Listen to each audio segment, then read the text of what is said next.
What up, Dragon Ballers? This is going to be my episode review for Dragon Ball Daima episode number 5, Pansy. This episode, we are formally introduced to the newest character to be joining the Daima crew. We get a little bit more story as far as the push towards King Goma, but we end the episode with some very suspicious feelings about one of our characters in particular, Glorio. We've all been saying it, something's a little weird about the guy, but at the end of this episode, we really start to suspect Glorio of something, and it's not just us. Shin feels the same way. So if you guys have been enjoying all of the Daima content on the channel, make sure you guys hit that subscribe button. I'm going to be doing episode reviews for the entire series all throughout, however long it goes. If you guys miss any videos, I'm going to put a playlist link in the description down below. Let's jump into it. So we pick up right where we left off from the last episode. Goku and company are confronting Pansy, who has now revealed herself to be the masked fighter. And Pansy starts thanking Goku and asking him why he's so strong. Goku explains that it's because he's training, but then she notices that Goku's ears are round. So she asks Goku, what part of the demon world are you from? Glorio steps in and says the second, because Goku was stuttering a little bit. He didn't want to necessarily disclose that he's not from the demon world. And Glorio's a little skeptical of Pansy, which is ironic because we're all kind of skeptical of Glorio. They introduce themselves, they reveal their names. Goku learns that her name is Pansy. Pansy learns about Goku's name. Goku then also mentions his other name, Kakarot. This was in response to Pansy talking about how Goku is a funny sounding name, but I thought that it was fascinating that Goku would actually refer to himself as Kakarot. The only other time that we have ever seen that was in Dragon Ball Super Broly, which has not yet happened in the timeline because Daima happens after the end of Z and before Super. Pansy begins following the crew as they leave the village. Meanwhile, the soldiers are recovering from the beatdown that they just endured, and now they begin their search for a spiky-haired kid with a red stick. So Goku is definitely on their radar, and I'm sure that that's going to come back to bite them in multiple ways. As they're walking, Pansy asks Goku about what magic he can use, because every Majin in the demon world is apparently capable of some kind of magic. Goku isn't able to answer, so he says that he can stick his tongue on his nose. Pansy's like, yeah, that's not a demon power. And then Goku's like, well, what can you do?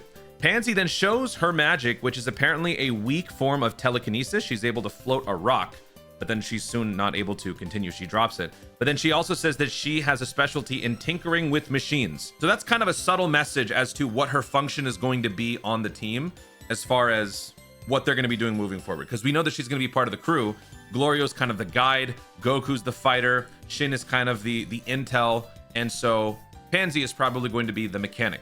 After talking to Goku for a little bit, Pansy then moves over to Shin and asks his name. Shin introduces himself, and then they start talking about how he is a Glind similar to Degesu, Goma's right hand.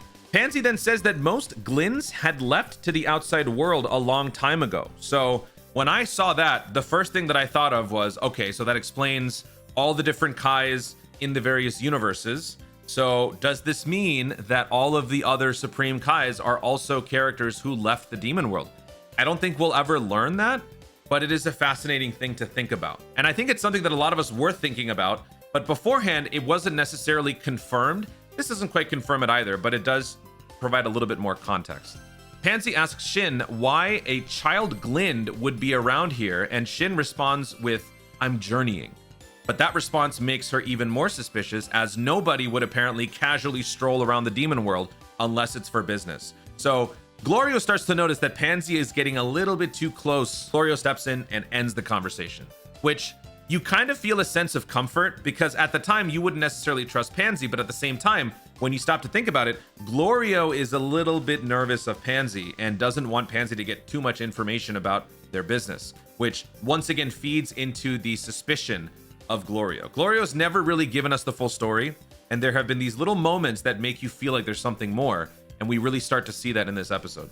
So as they're trying to take a shortcut towards King Kadan's castle, which is the king of the third demon world, they begin talking about Goma and how cruel he is. Apparently, Deborah was not nearly as bad, which is a crazy thing to think about. And then we also learned that the average lifespan of a demon world resident is approximately 1,000 years. At which point, Pansy reveals to Goku and the others that she is 82 years old, which is insane. Glorio and Pansy describe the king as an uncivilized mafia boss who kills bad people and steals from criminals, which I thought was funny, like a evil Robin Hood kind of thing. We quickly shift over to baby Dende, who is now in a cradle inside King Goma's castle, and a babysitter is overseeing Dende and reading him some fairy tales or nursery rhymes or something. And then Goma walks in. And it was interesting to see this because Goma walks in and starts yelling at the babysitter. So you would think that it was because Goma wanted the babysitter to be more mean to Dende, but it's actually because King Goma wanted the babysitter to read with more emotion and make the presentation more enjoyable, because their goal is to have Dende create a new set of Dragon Balls. As Glorio and company reach the entrance, the guards stop them and ask who the brats are that are standing beside him. When Pansy steps forward, they all freak out and call her princess. Pansy is the princess and daughter of King Kadan. So once the crew meets King Kadan, they start discussing details. We learn that it was actually Glorio who suggested that he could find people who could defeat Goma, which is a tad different from how he had described the situation when the heroes first met Glorio. And Shin takes exception to this because there's a shot of Shin looking back at Glorio. So this leads us once again into thinking that there's something not right with Glorio. There's a little bit more to the character than meets the eye, and hopefully we find out soon, because the suspense is kind of irritating me at this point. Like, I want to know more. Maybe I'm just being impatient, but I want more. Kadan also then opens up about why he wants Goma to be taken out. It's because he wants to keep the peace in the demon world by becoming the new Supreme Lord once Goma is defeated. So that kind of tells us he's not entirely a bad guy like you would expect demon lords to be. He is still kind of bad because he steals from bad people and he kills people, but he's not on the same level as Goma or Deborah. So his reasoning is justifiable in this world. He then says that Goku will marry Pansy, which I'm assuming is like, once everything were to work out, Goku would marry Pansy because, you know, the warrior who saved the world marries the daughter of the king, so on and so forth. But then Goku says immediately that he's already married and has kids, and their reaction is what you would typically expect, because they were not expecting that response. They did not know that Goku and Shin had been turned into kids. You start to see the king's demeanor unravel even more upon hearing Goku's plans to also fight the Tamagamis and assemble the Demon Dragon Balls. Because as of now, no being in the demon world has ever been capable of assembling all the Dragon Balls, because no one has ever defeated the Tamagamis, including King Goma. This starts to get Kadan's mind racing because he's thinking maybe this kid actually can beat Goma. I mean, if he was able to beat Majin Buu, surely he could beat Goma, but he just can't quite buy into it. So he wants to see a demonstration. So Goku then begins to fight Kadan's army all at once. Kadan suggests no killing, no weapons. Goku said, you know what? Killing is fine. You're not going to be able to do it, but you might as well try. Just no guns.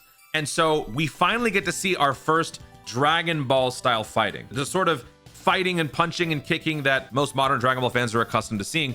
We see a little bit of it, and it's pretty well choreographed. You see Goku one-shotting all the way through the army, beating everybody up, flipping from staff to staff and jumping on people's heads, kicking them. It's a fun sequence. And then the guards decide, you know what? Let's restrain the guy. He's too strong. He's too fast.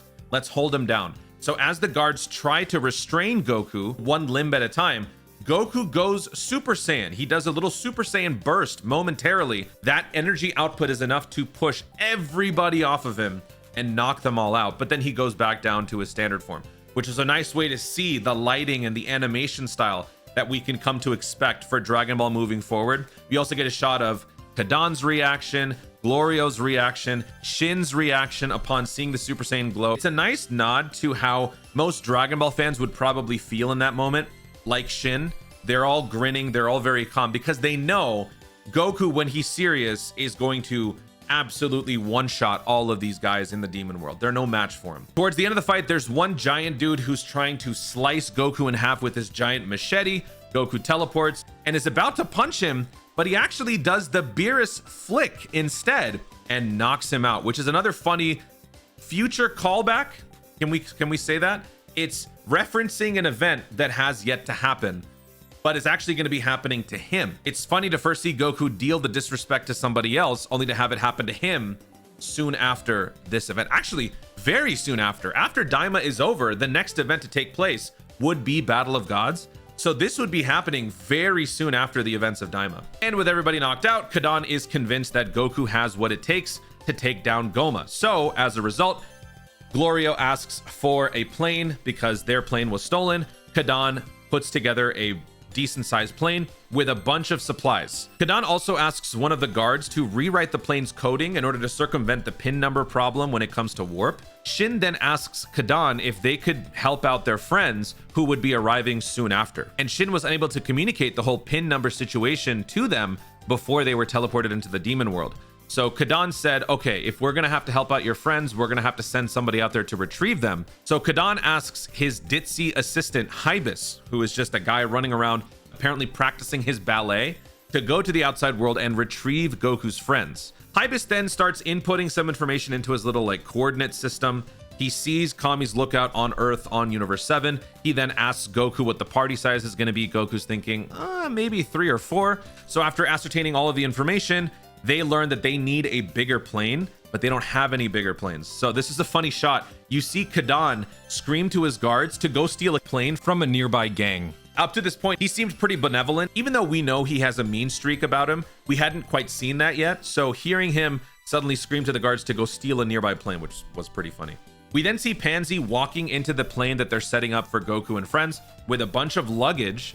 Kadan then asks Pansy why she's going. Pansy says she wants to witness the end of King Goma. She also wants to help out if any help is necessary, as she is good with machinery. This is where we learn that Gloria is not very good with machinery, so it's a perfect fit.